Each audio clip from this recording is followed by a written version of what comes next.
Corona virus पर एक के बाद एक हमारी स्ट्रेटजीज फेल होती नजर आ रही हैं। ऐसे में एक राय यह भी है कि हमें अपनी बॉडी इम्यूनिटी बढ़ाने पर ध्यान देना चाहिए। भारत में लॉकडाउन से जो उम्मीद थी उसका उल्टा हो रहा है। कई मेडिकल एक्सपर्ट्स कम्युनिटी स्प्रेड की आशंका जता रहे हैं। तो क्या ऐसे में हमारे शरीर को वायरस से लड़ने के लिए तैयार किया जा सकता है? आयुष मंत्रालय ने रोग प्रतिरोधक क्षमता बढ़ाने के लिए कुछ आयुर्वेदिक तरीके सुझाए हैं। आयुर्वेद और कोरोना वायरस की बहस अक्सर दो एक्सट्रीम्स में बंटकर रह जाती है। एक धड़ा कहता है आयुर्वेद ही कोरोना वायरस से बचा पाएगा, और दूसरा धड़ा कहता है आयुर्वेद कोरोना वायरस के केस में कुछ नहीं कर सकता, मॉडर्न मेडिसिन ही सहारा है। सच क्या है? क्या आयुर्वेदिक तरीकों को अपनाकर हमारा शरीर कोरोना वायरस से लड़ सकता है?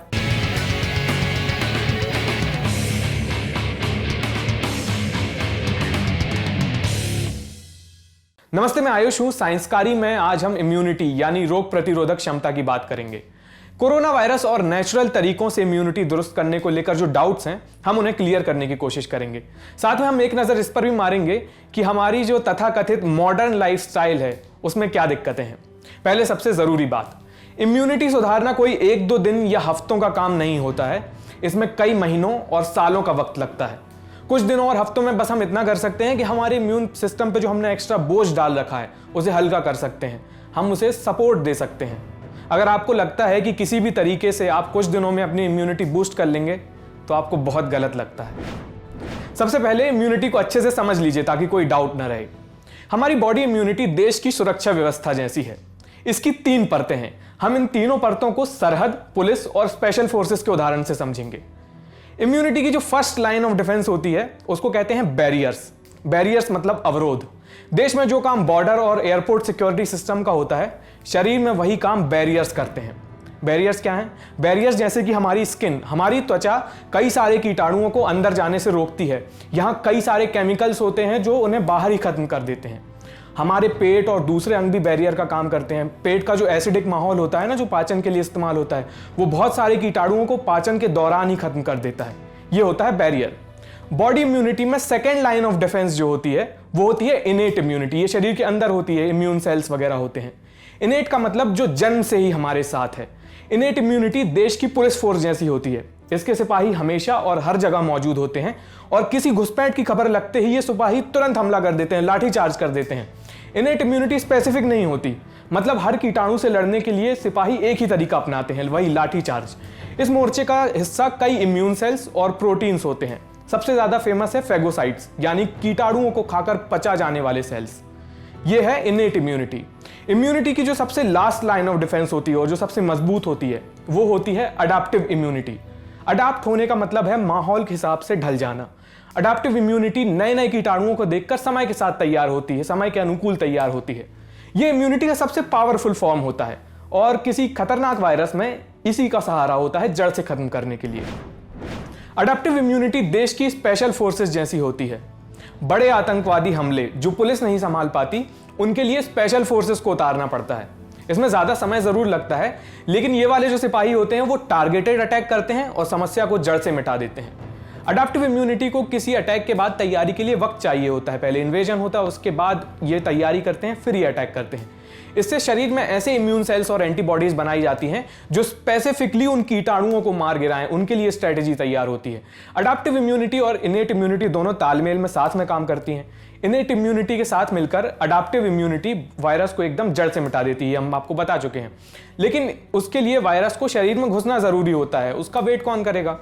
तो दूसरे रास्ते का इंतजार किया जा रहा है, वैक्सीन। वैक्सीन का मकसद ये होता है कि वो अटैक से पहले ही अडैप्टिव इम्यूनिटी पैदा कर दे। वैक्सीन या टीका लगवाना अपने स्पेशल फोर्सेस को घुसपैठियों की खुफिया जानकारी देने जैसा है, जिससे वो घुसपैठ के पहले ही कीटाणुओं से निपटने की तैयारी कर सकें। लेकिन वैक्सीन बनने में भी कम से कम साल भर का वक्त लगेगा। तब तक क्या किया जाए? तब तक हम अपने इम्यून सिस्टम को बेहतर बनाने का काम शुरू कर सकते हैं। सिर्फ इस बीमारी के लिए नहीं, कई बीमारियों के लिए। हमें अपनी लाइफस्टाइल में कुछ बुनियादी बदलाव करने हैं और अपनी इम्यूनिटी हम दुरुस्त कर सकते हैं, सुधार सकते हैं। बस ध्यान में ये रखना है कि ये एक दो दिन करने से नहीं होगा, ऐसा हमें हमेशा के लिए करना होगा। तो क्या है वो जरूरी बदलाव? आयुर्वेद के पास एक उपाय है।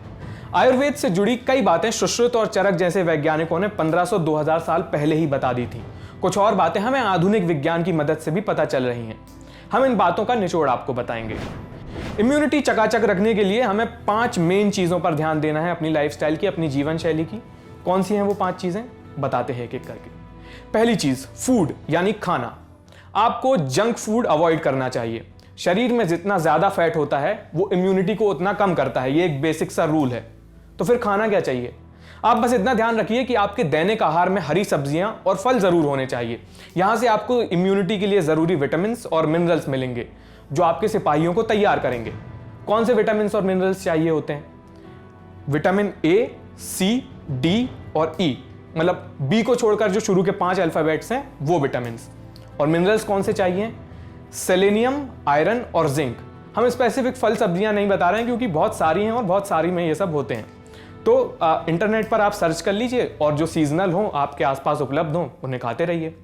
दूसरी चीज, ड्रिंक्स यानी पीना। क्या नहीं पीना चाहिए? यहां सिंपल रूल ये है कि शराब और सिगरेट इम्यूनिटी को एकदम डिस्ट्रॉय करते हैं, ज्यादा शराब और ज्यादा सिगरेट। तो फिर क्या पीना चाहिए? पर्याप्त पानी पीना चाहिए और दूसरे नेचुरल लिक्विड प्रोडक्ट्स। इम्यूनिटी के लिहाज से देखा जाए तो सबसे धांसू चीज जो होती है वो होती है ग्रीन टी और हर्बल टी। ग्रीन टी में एंटीऑक्सीडेंट्स होते हैं, खासकर पॉलीफेनॉल्स। ये हमारे इम्यून सिस्टम की मदद करते हैं। हर्बल टी यानी काढ़ा गर्म पानी में कुछ हर्ब्स यानी औषधियों को डालकर तैयार किया जाता है। आयुष मंत्रालय की गाइडलाइंस में हर्बल टी बनाने के लिए तुलसी, दालचीनी, काली मिर्च, सौंठ और मुनक्का का जिक्र है। साइंसकारी का ये एपिसोड इम्यूनिटी के ऊपर है, इसलिए इसे बैन लैब्स की care ashwagandha spice green tea ने स्पॉन्सर किया है। इस ग्रीन टी में तुलसी, दालचीनी, काली मिर्च और सौंठ के अलावा इलायची, जायफल, हींग, लौंग और अश्वगंधा भी है। इनमें से ज्यादातर चीजों को आप जानते हैं, ये सारी चीजें हमारी इम्यूनिटी को दुरुस्त रखने का काम करती हैं। लेकिन अश्वगंधा यहाँ बाकियों से थोड़ा अलग है। क्या होता है अश्वगंधा? अश्वगंधा बेसिकली एक एडेप्टोजन है और इसके कई सारे प्रूवन बेनिफिट्स हैं। एक बेनिफिट यह है कि अश्वगंधा सेल मीडिएटेड इम्यूनिटी को सुधारता है और इसकी एंटीऑक्सीडेंट प्रॉपर्टीज हमारे कई सेल्स को डैमेज होने से बचाती हैं। तीसरा, लाइफस्टाइल चेंज, मेडिटेशन यानी ध्यान लगाना।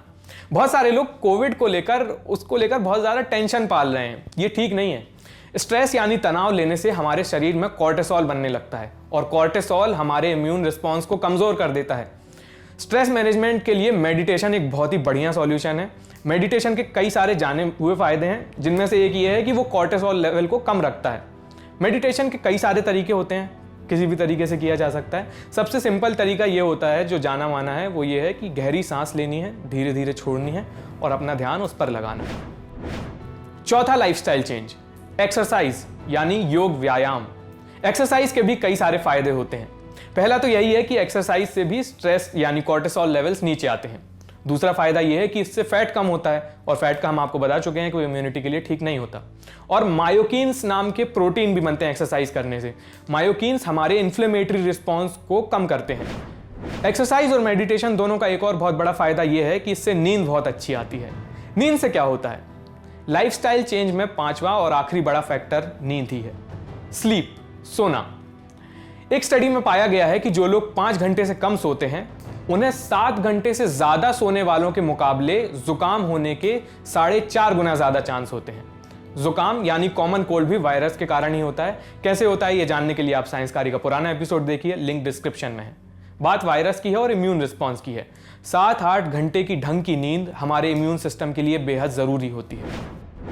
तो आपको अपनी लाइफस्टाइल में बेहतर इम्यूनिटी के लिए, उसे सपोर्ट करने के लिए ये 5 चीजें बदलनी है: खाना, पीना, एक्सरसाइज, मेडिटेशन और बढ़िया नींद। एक बार फिर याद दिला देते हैं, हमने आपको जो तरीके बताए हैं वो कोविड का इलाज बिल्कुल नहीं है। ऐसा भी नहीं है कि इससे आपको तुरंत फायदा मिलने लगेगा। लक्षणों से राहत जरूर मिल सकती है।